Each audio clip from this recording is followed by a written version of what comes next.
विद्यार्थी लोग हम लोग आज जो है एक और भी ऐसे से टॉपिक देते रहेंगे जो आपको ज्ञान को तेजी से बढ़ाएगा। कम टाइम में अधिक से अधिक ज्ञान को बढ़ाया जा सकता है। टॉपिक काट काट कर मेन चीज को दे रहे हैं। जैसे आज की विषय होगा जीवाणुओं के आकार, शेप ऑफ बैक्टीरिया। देखिए यहां पर लिखते हैं जीवाणुओं के आकार। आज का शीर्षक है जीवाणु का आकार। जीवाणु का आकार, the shape of bacteria, the shape of bacteria, shape of bacteria. जीवाणु के आकार के बारे में है। अब जीवाणु का आकार कैसा होता है इसके बारे में हम लोग समझेंगे। बाकी ऐसी एक बात और है कि जीवाणु के बारे में हम microbiology part first, microbiology part second में हम दे चुके हैं। आप देखिएगा हमारा वीडियो में माइक्रोबायोलॉजी फर्स्ट और माइक्रोबायोलॉजी सेकेंड, जो सबसे पहली वीडियो थी, उसमें हम बहुत सारे बातों को दे चुके हैं। लेकिन फिर भी बहुत सारे बात कुछ बच भी जाते हैं जिसे हम लोग एक ही वीडियो में नहीं दे पाते, उसको काट काट के बीच बीच में भी देते रहते हैं। तो आज की उन्हीं माइक्रोबायोलॉजी फर्स्ट और माइक्रोबायोलॉजी सेकेंड से कटी हुई बात आ गया है आपको आज। तो इसमें हम कुछ बात बताएंगे कि जीवाणु का आकार पर वर्णन करेंगे। शेप ऑफ बैक्टीरिया, इनका आकार क्या होता है। जीवाणु अत्यंत सूक्ष्म होता है। जीवाणु जो है अत्यंत सूक्ष्म है। इनका आकार बहुत ही सूक्ष्म होता है, यानी इस इलेक्ट्रॉन माइक्रोस्कोप से अच्छी तरह से देखा जा सकता है। इलेक्ट्रॉन माइक्रोस्कोप से, यानी कहने का मतलब कि ये आधा माइक्रोन से लेकर आधा माइक्रोन से 2.5 माइक्रोन तक होते हैं। हाफ माइक्रोन ऐसे के लिखेंगे 0.5 माइक्रोन से लेके 2.5 माइक्रोन तक होते हैं। कोई बैक्टीरिया तो आगे चल करके 7 माइक्रोन तक हो जाता है। 7 माइक्रोन, कोई बैक्टीरिया 7 माइक्रोन तक पहुंच जाते हैं। ये इनके आकार हुए।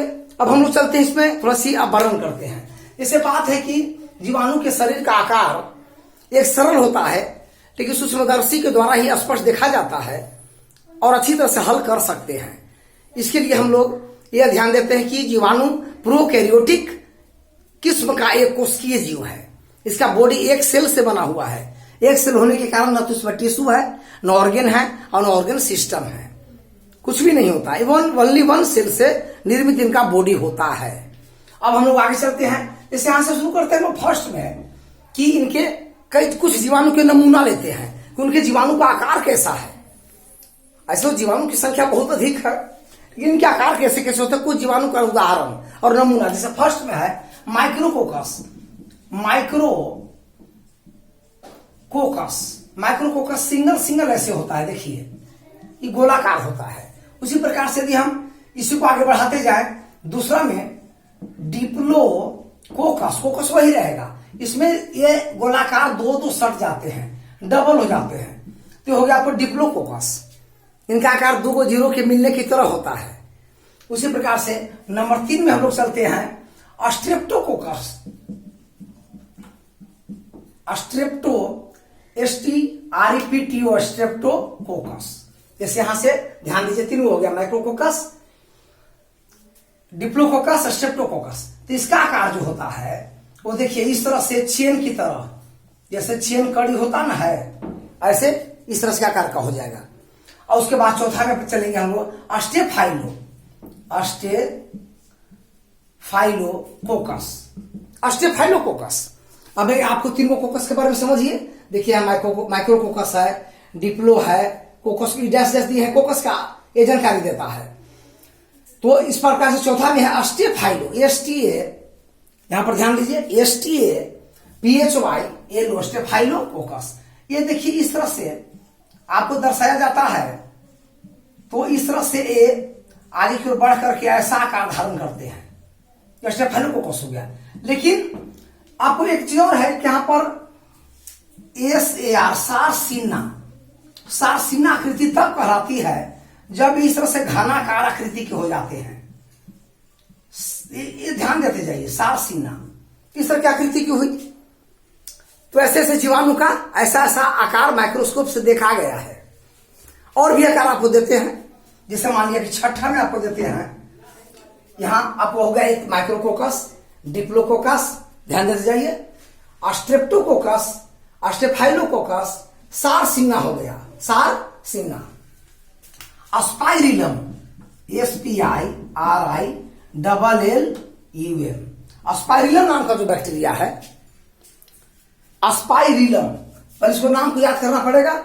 यह जो है आकार में खास करके ऐसे इसका चित्र बनाएंगे, ऐसे चित्र में होता है, लगता है कि कोई प्रकार के बैलून या गुब्बारा जो दोनों तरफ से धागा बंधे हुए हैं, ऐसा होता है। उसी प्रकार से सातवां में हम बैसिलस का बात करें, बैसिलस बैक्टीरिया, कैसा बैक्टीरिया है, यहां पे दे रहे हैं बैक्टीरिया, बैक्टीरिया है। तो बैसिलस का आकार जो है आपको इस तरह से कैप्सूल की तरह होता है, जैसे दवा का कैप्सूल आप देखे हैं, कैप्सूल की तरह होता है इसका आकार, किसका, बैसिलस का। उसी प्रकार से 8 में आते हैं विब्रियो, विब्रियो हैजाकोडरा ही फैलाता है, इसका आकार एक बैलून में बंधे हुए धागे या स्पर्म की तरह माना जा सकता है, इसका आकार इस तरह से, या फिर एक बड़े कौमा की तरह इसका आकार माना जा सकता है, बड़े की तरह कौमा का आकार माना जा सकता है। इस प्रकार से यहां से आपको ये जीवाणु के आकार के बारे में आप पढ़ते जा रहे हैं। अब यह जीवाणु के बारे में अब हम यहां से कुछ शुरू करते हैं बातों को, कि जीवाणु 2 तरह के होते हैं, एक होते हैं स्वपोषी, अब एक होते हैं परपोषी। पहला जीवाणु होता है स्वपोषी, स्वपोषी, और दूसरा जीवाणु होता है परपोषी। पहला स्वपोषी, दूसरा परपोषी। मतलब स्वपोषी मतलब होता है, और परपोषी, परपोषी को हेटेरोट्रोप्स कहते हैं, स्वपोषी को ऑटोट्रोप्स कहते हैं। ऑटोट्रोप्स मतलब स्वपोषी, यानी वैसे जीवाणु जो अपना भोजन स्वयं बना लेते हैं, जैसे साइनोबैक्टीरिया, नीलहरित शैवाल। तो नीलहरित शैवाल साइनोबैक्टीरिया है, 3 बिलियन वर्ष से धरती पर इसकी मानी जाती है अनुमान, पानी में तैरता है, लोग इसे शैवाल जाति भी मानते हैं, फाइकोलॉजी में पढ़ना है। लेकिन यह शैवाल रहते हुए भी चलता है, घूमता है, टहलता है, फ्लैजिला नाम के अंग से, इसलिए इसे शैवाल और जीवाणु के मध्य रखा गया है। इसका नाम है साइनोबैक्टीरिया। हम देख सकते हैं पहला का उत्तर यहाँ पर, पहला साइनोबैक्टीरिया, इसका अच्छा उदाहरण है साइनोबैक्टीरिया, इसको कहा जाता है। हालांकि नीलहरित शैवाल है, नीलहरित शैवाल भी है, लेकिन शैवाल तो है, इसके पीठ पर होता है पर्णहरित, और पर्णहरित में आप यहां पर बता सकते हैं, यहां पर देखिए ये स्वपोषी में आता है साइनोबैक्टीरिया, नीलहरित शैवाल।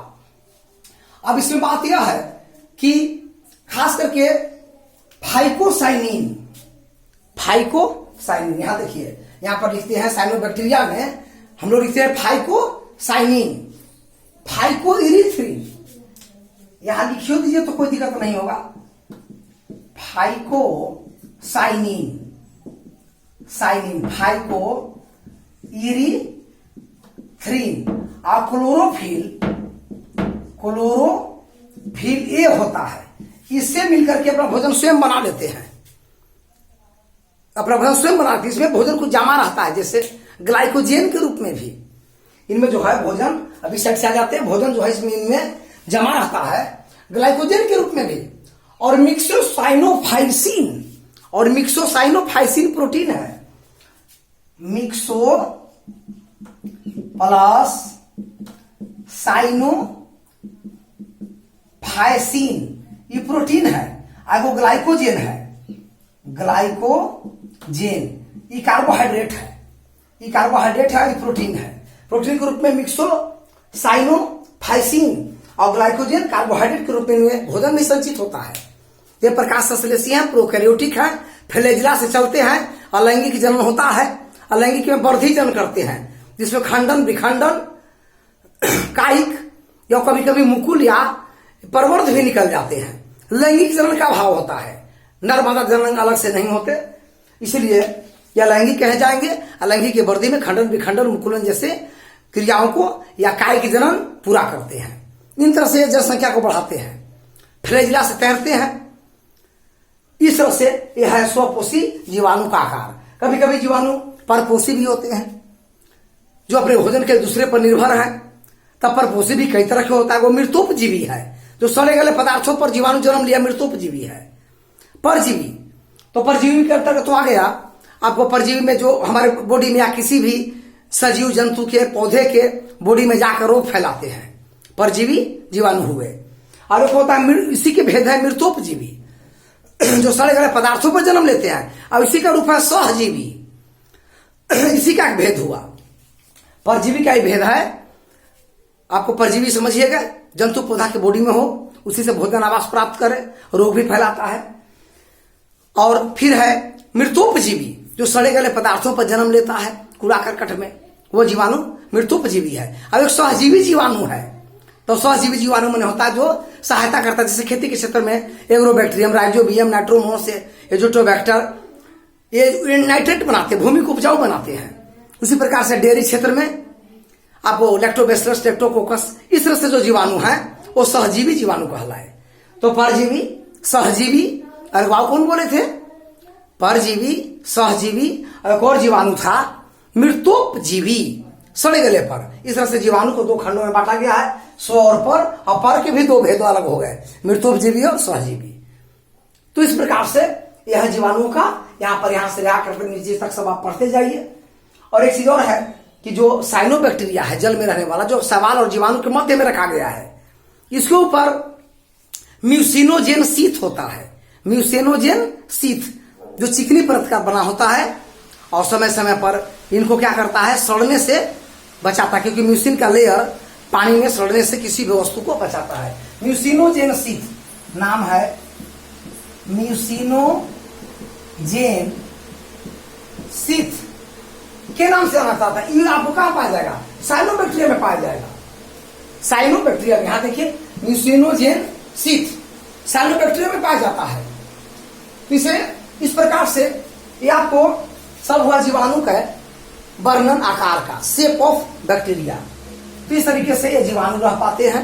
और बाकी जीवाणु के बारे में, इनका इतिहास, इनसे होने वाले रोग, तमाम चीजों को हम माइक्रोबायोलॉजी फर्स्ट और सेकंड में दे चुके हैं।